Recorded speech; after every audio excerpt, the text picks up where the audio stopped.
Oui, tu galères à faire des barrés alors que tu pratiques tous les jours. Dans cette vidéo, je vais peut-être te donner 2-3 outils pour justement surmonter cette épreuve d'apprentissage.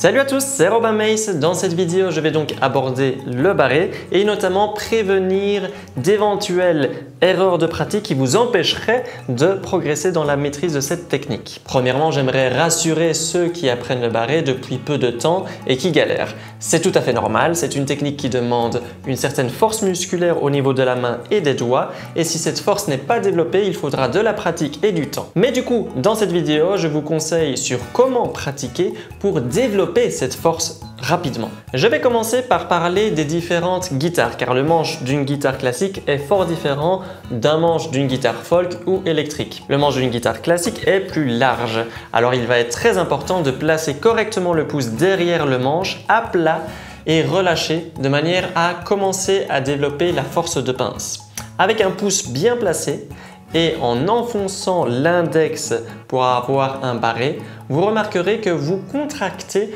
le muscle situé entre le pouce et l'index. On va appeler ce muscle entre nous le muscle de pince. C'est ce muscle-là qui nous donne la force de pince qui fera que vous serez capable d'enfoncer les cordes suffisamment et de manière équilibrée sur toutes les cordes. Alors ce que je viens de dire, c'est peut-être contradictoire avec un conseil que j'ai donné sur l'optimisation du barré dans une autre vidéo, que d'ailleurs je vous recommande de regarder aussi. Il était question dans cette vidéo d'être vigilant des cordes situées sous le barré dans une position d'un accord donné et donc de n'enfoncer que les cordes sous le barré en question, quitte à replacer le barré pour économiser de la force. Et je maintiens cette opinion. Néanmoins, le muscle entre le pouce et l'index doit être un minimum développé pour faire face au plus de situations possibles. Donc, si votre objectif est de vous améliorer globalement dans le barré, dans vos exercices, placez correctement votre pouce et sentez que vous réquisitionnez le bon muscle de la main, le muscle de pince. Alors, j'ai souvent entendu dans des vidéos de conseils sur le barré qu'il faut mettre le doigt sur le côté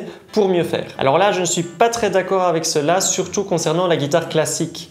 Je vous explique. Déjà, le fait de placer l'index sur le côté, vous allez sûrement utiliser plutôt de la force de rotation du poignet pour accompagner la pression du doigt plutôt que le muscle de pince. En réalité, ça a du sens pour la guitare folk et la guitare électrique car le manche étant plus étroit, il arrive plus souvent qu'on place le pouce plus haut, voire même que le pouce dépasse le manche et donc cette position du pouce empêche d'utiliser le muscle de pince. Aussi, en plaçant le doigt sur le côté, vous limitez l'écart des doigts. Donc ça peut fonctionner pour de l'accompagnement sur guitare folk, par exemple pour faire un accord de Fa majeur qui ne demande pas trop d'écart avec les autres doigts. Par contre, en guitare classique, on se retrouvera beaucoup plus souvent à devoir bien écarter les doigts pour des positions d'accords plus avancées et à ce moment-là, il est juste impossible de mettre le doigt sur le côté. Il faudra le mettre à plat, utiliser la force de pince pour enfoncer le barré et cela laisse la liberté aux autres doigts de s'écarter pour atteindre des cases plus éloignées. Donc voilà, si je devais résumer un peu, je dirais que pour vous améliorer dans les barrés, il faut déjà s'exercer, ça demande de la pratique et du temps nécessaire au développement de la main.